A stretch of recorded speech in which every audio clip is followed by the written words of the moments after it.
Have you ever sat in a classroom, staring at a big, flat map of the world and wondered about things? Perhaps you traced a line with your finger from Los Angeles to Tokyo. It looks so simple, doesn't it? A straight shot right across the vast blue expanse of the Pacific Ocean. It seems like the most logical, most direct, and certainly the most obvious way to get from one side of the world to the other. Yet, if you were to actually board that flight, you would quickly discover that your plane has no intention of following your simple, finger-drawn line. Instead, it seems to go on a rather peculiar sightseeing tour of Alaska. Why on earth would it do that? This isn't some strange whim of the pilot, nor is it a secret ploy by the airline to show you more of the planet's less visited corners. The route your plane takes is the result of a great deal of very careful, very serious thought.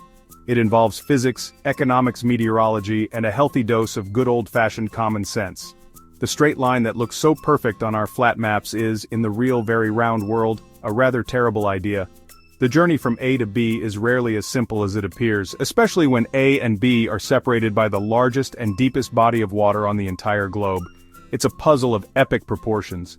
So, what is really going on up there at 35,000 feet? Why does your flight path look like a giant graceful arc heading towards the icy north when a direct crossing seems so much more efficient? The answer is a wonderful mix of reasons. We must consider the shape of our planet, the wild, invisible rivers of air, the practicalities of keeping a massive metal tube full of people safely aloft, and the simple mathematics of distance.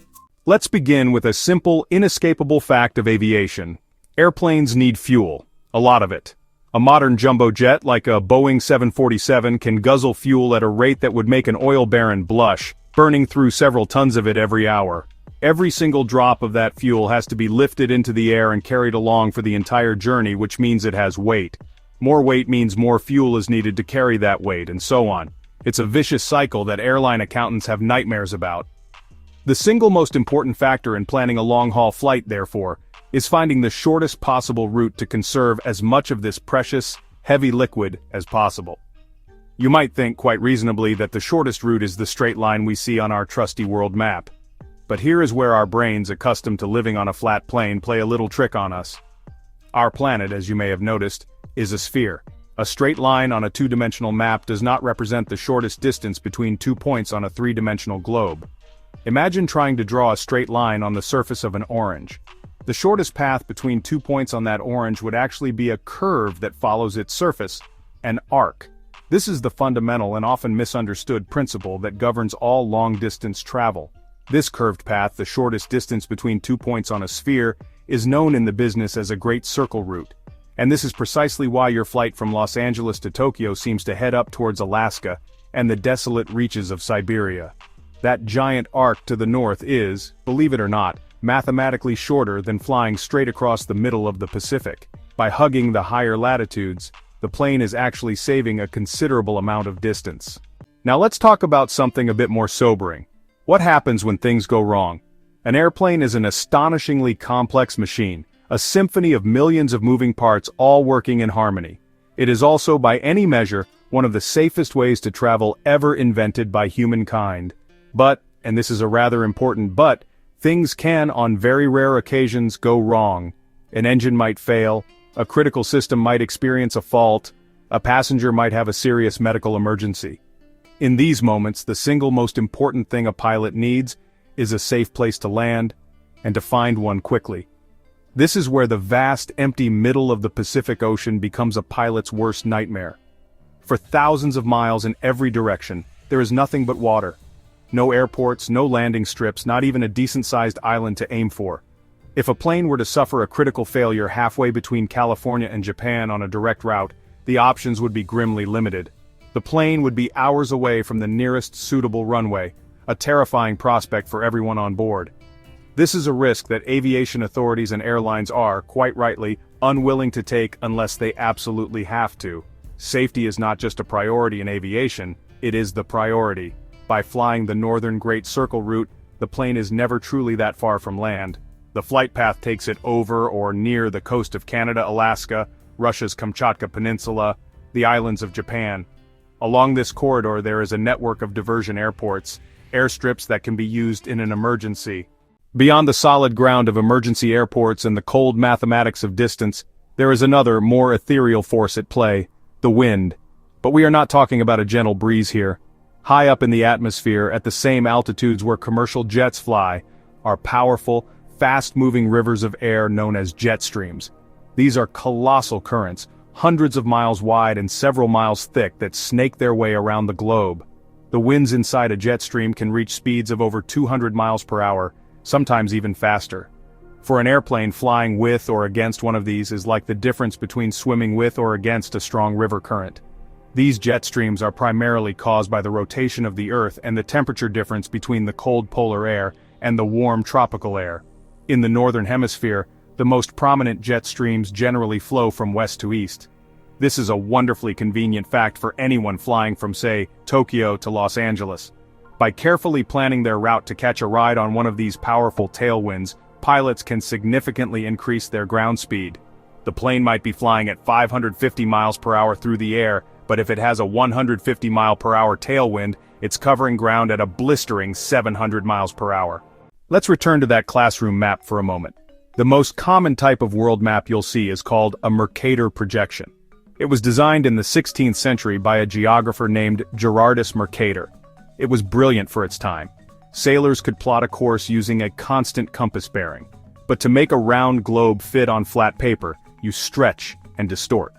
On a Mercator map, distortion increases the farther from the equator you go.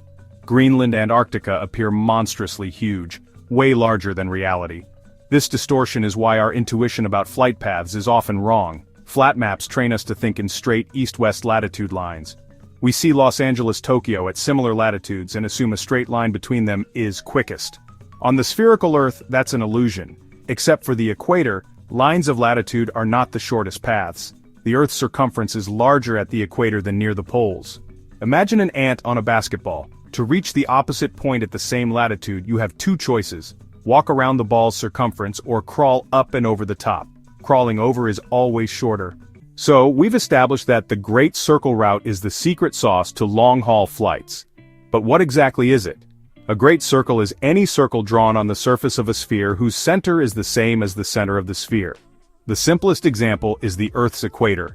It's a great circle. All the lines of longitude, which run from the North Pole to the South Pole, are also halves of a great circle. The path of a great circle is the closest you can get to a straight line on a curved surface. It represents the shortest possible distance between any 2 points on a globe. To visualize this, you can take a piece of string and stretch it between 2 points on a globe, say London and New York. You'll notice that the string doesn't follow the line of latitude. Instead, it arcs northwards, passing over Ireland. It passes over Newfoundland. This taut string represents the Great Circle route. For pilots, flying this route is not just a suggestion. It's a fundamental principle of efficient flight. It's the difference between taking a winding country road and a direct superhighway. Every flight plan for a long-distance journey is calculated using these great circle paths as a baseline. Of course, the actual flight path is rarely a perfect, mathematically pure great circle. They need to navigate around bad weather, thunderstorms, areas of extreme turbulence. They need to respect political boundaries and avoid flying through restricted or military airspace without permission, and most importantly, they will deviate from the perfect arc to catch the best tailwinds from the jet stream, or to avoid the worst of the headwinds.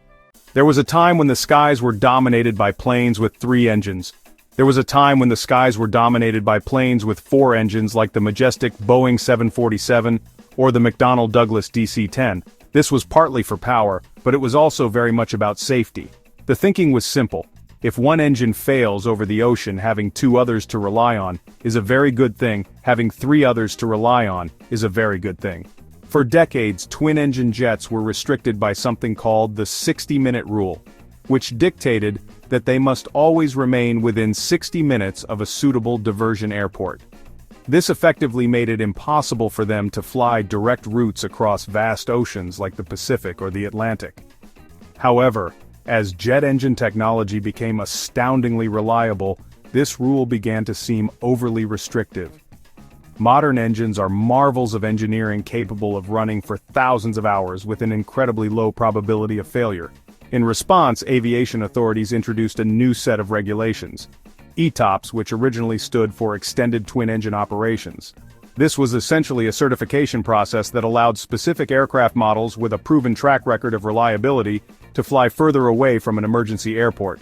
It was a license to fly the long, lonely routes over the water. Beyond the winds and the curvature of the Earth, there are other, more dramatic reasons to be cautious about where you fly. The Pacific Ocean is famously encircled by the Ring of Fire, a 25,000-mile-long horseshoe-shaped zone of intense, seismic and volcanic activity. About 90% of the world's earthquakes and over 75% of its active and dormant volcanoes are located here. The northern Great Circle routes from North America to Asia fly right along the edge of this volatile region, passing near the volcanic chains of the Aleutian Islands, passing near the volcanic chains of the Kamchatka Peninsula.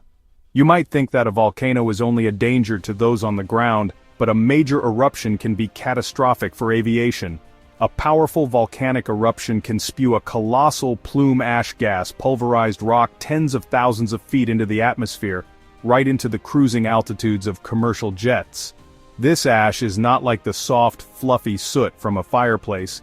It is made of tiny, sharp, jagged particles of rock and glass.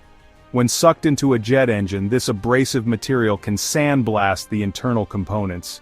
The intense heat of the engine can melt the ash, causing it to fuse onto the turbine blades and choke the engine into silence. There have been several terrifying incidents where aircraft have inadvertently flown into volcanic ash clouds and lost power to all their engines. One of the most famous cases was British Airways Flight 9 in 1982, which flew into an ash cloud from Mount Galunggung in Indonesia and lost all 4 of its engines. So in the end, it turns out that planes don't really avoid the Pacific Ocean at all. They fly over a very significant portion of it every single day. What they avoid is the most remote, inefficient, potentially hazardous, the vast empty middle. The decision to fly that long, curving arc to the north is not born out of fear of the ocean, but out of a brilliant and logical synthesis of physics, geography, economics, safety. It is, quite simply, the smartest way to fly. It's a route that is shorter, faster, cheaper, safer than the straight line our flat maps trick us into seeing. The graceful arc of a trans-Pacific flight shows how humans work with the planet, not against it. Earth's curvature gives us the shortest path. Atmospheric currents give us a helpful push. Land masses provide a safety net of emergency runways so help is never too far away. It's testament to meticulous planning and technological prowess. Every time you board a long-haul flight, you entrust yourself to a system built on these principles. Your ticket isn't just for a seat, it's for a journey optimized down to the last detail by unseen experts. They have wrestled with the globe, calculated the winds, accounted for every conceivable risk to find the single path that gets you there best. It's a quiet, daily miracle of coordination and intelligence above our heads.